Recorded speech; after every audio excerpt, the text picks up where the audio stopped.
I mean that you talk about the readers and the tools and the technology that folks with disabilities can use because it's more difficult for them to get out, get in a vehicle, get into town, get into a store, rifle through hangers or shelves or whatever. Right? They can do this all digitally, but so say we all. We're all shopping. We're living our lives online digitally.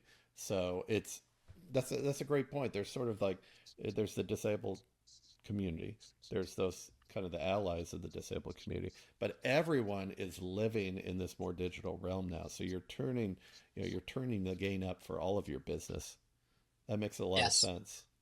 Yeah, and the improvements that you make by following accessibility best practices don't just make that experience less friction and easier for a person with a disability.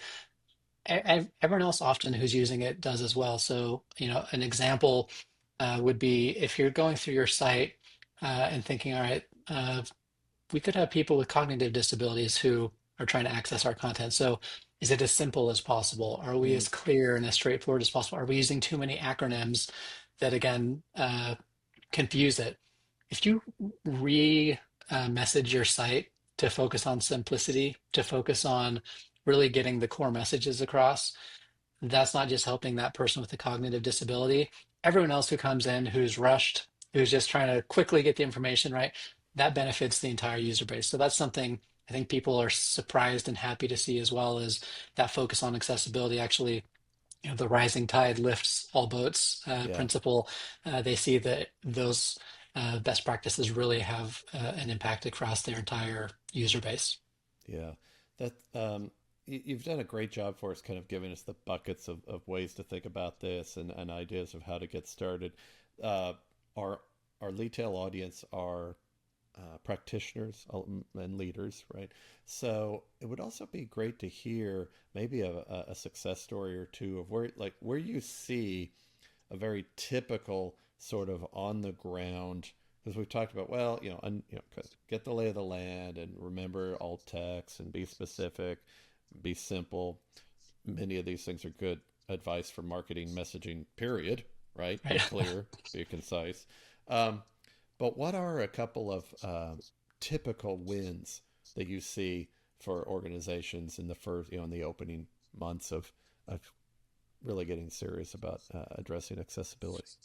Yeah, I mean, let's go back to those three that we talked about at the top of the show: images, links, and forms. Yep. So, really, with images, like one of the simplest way uh, to get some quick wins is by checking your alt text on your homepage and your key user journey and flows. Mm-hmm. So, if you're an e-commerce site, that homepage, your product pages, and the checkout form, right?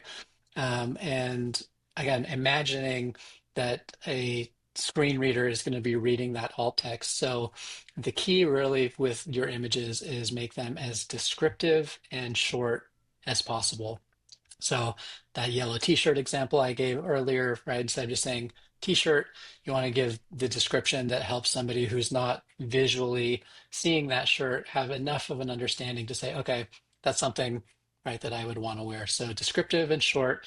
And then another, important piece that is actually missed a lot is that we also have a number of images that are just kind of decorative, right? They are there for the visual aesthetic and The design, but they're brand actually, aesthetic, yeah. yeah, It's but the they're not. design language, Mike. Come on. Yes, exactly.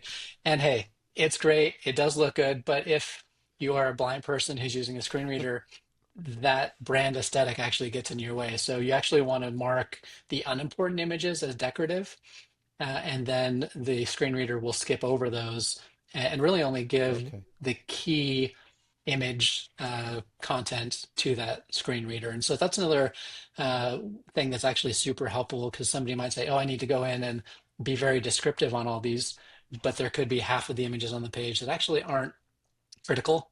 And Yeah. so by skipping over those, you're actually saving that person using a screen reader from really trying to consume content And that having to they don't need process to. something that doesn't matter. That's a great insight. Yeah, so That's that's good. really helpful with images.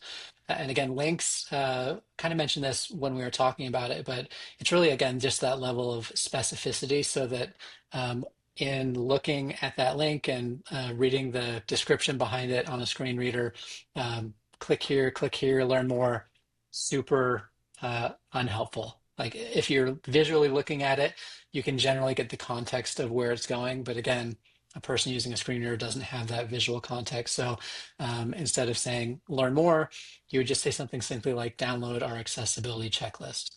And again, that specificity, not only helpful for a screen reader, but also for SEO and the crawling that's happening in the background there. So finally, forms.